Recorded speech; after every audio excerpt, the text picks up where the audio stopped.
Marx e Engels tinham uma visão dialética do mundo. E, como mostrado no vídeo anterior, onde eu coloquei para vocês o materialismo histórico, vamos ficar com a passagem do modo de produção, conceito de Marx e Engels, no modo de produção feudal, na passagem deste, para o modo de produção inicialmente pré-capitalista, lá nos séculos 13, 14, no período histórico conhecido como Baixa Idade Média, até nós chegarmos à consolidação da ordem capitalista no século XVIII, com o processo industrial. E nessa ordem capitalista consolidada, no século XVIII, é que nós encontramos o agente transformador da sociedade, segundo Marx e Engels. Esse agente transformador da sociedade capitalista, para Marx e Engels, é a classe do proletariado. Proletariado, que não é uma palavra nova nas ciências humanas, quando Marx e Engels assim conceituaram os trabalhadores, os operários, lá no século XVIII, do século XVIII por diante. Proletariado já é uma palavra encontrada nos estudos lá da Roma Antiga. Nas classes sociais romanas, o proletariado era justamente aquela massa de pessoas que nada mais tinham além de sua própria prole. Ou seja, eram pessoas destituídas de riquezas, de posses, a tal ponto que só lhes restavam a própria prole, os próprios filhos. Então Marx e Engels pegam esse termo para mostrar, a partir da realidade vivida pós-industrialização, já no século XVIII, que seria então essa classe trabalhadora, essa massa de operários, o proletariado moderno. E esse proletariado moderno seria o agente social transformador, o agente revolucionário que impulsionaria a destruição do capitalismo como modo de produção e faria surgir então uma sociedade igualitária, sem propriedades, que seria o comunismo. Por que que Marx e Engels têm essa visão? Ora, tudo se deriva de um olhar dialético sobre o mundo. Para vocês entenderem melhor, vejam agora como funciona a dialética hegeliana entendida por Marx e Engels.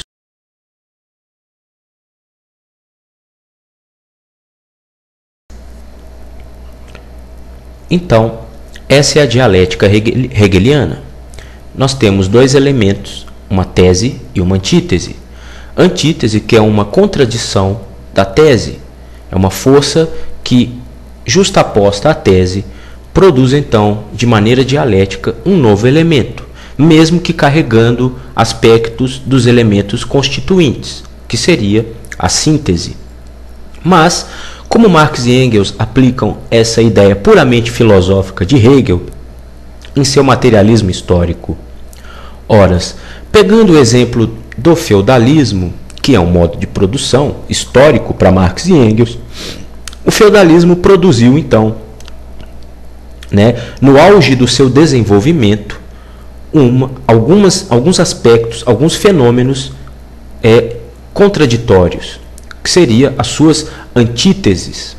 E justapostos esses dois elementos no feudalismo, acabaram então surgindo uma nova sociedade, um novo modo de produção.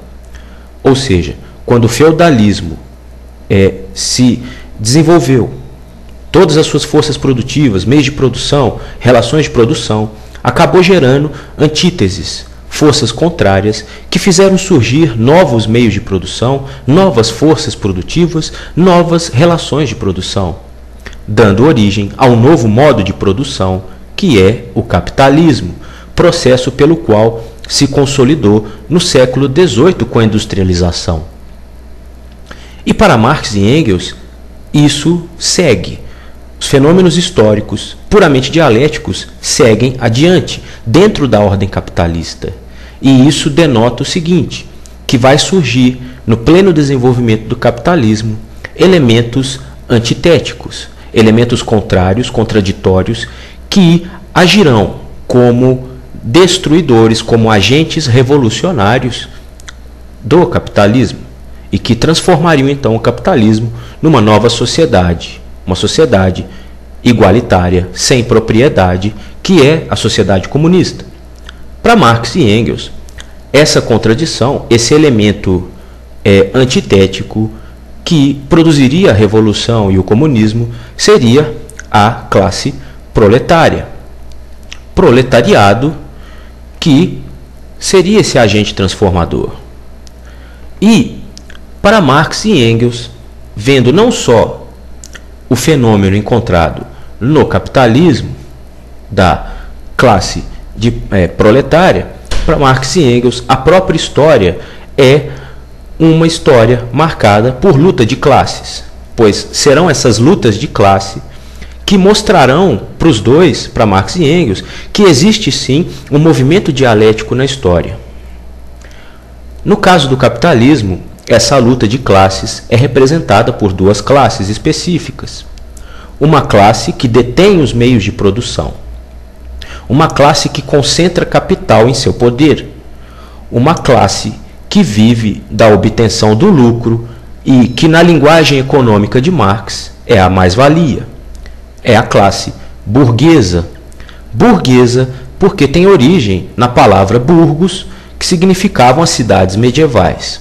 Cidades medievais que, com o refortalecimento do comércio, lá na Idade Média, a partir do século XI, acabou produzindo, então, elementos contraditórios que acabaram destruindo o feudalismo e colocaram uma nova sociedade, que é a sociedade capitalista. Ou seja, para Marx e Engels, o elemento antitético, o elemento de antítese do feudalismo, o elemento revolucionário do feudalismo, foi a classe burguesa. Ela que agora no capitalismo detém todos os meios de produção, concentra o capital em suas mãos e representa a sociedade capitalista em si.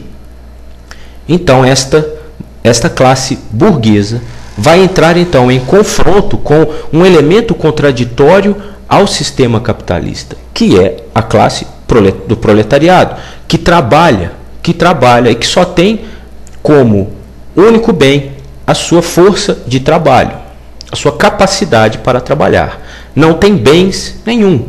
Daí o termo resgatado da Roma Antiga de proletariado. E nessa luta de classes entre burgueses e proletários, entre capitalistas e operários, então surgiria dessa luta, desse confronto dialético dentro da sociedade capitalista, uma nova sociedade, que seria a síntese dessa luta de classes, que seria então o comunismo.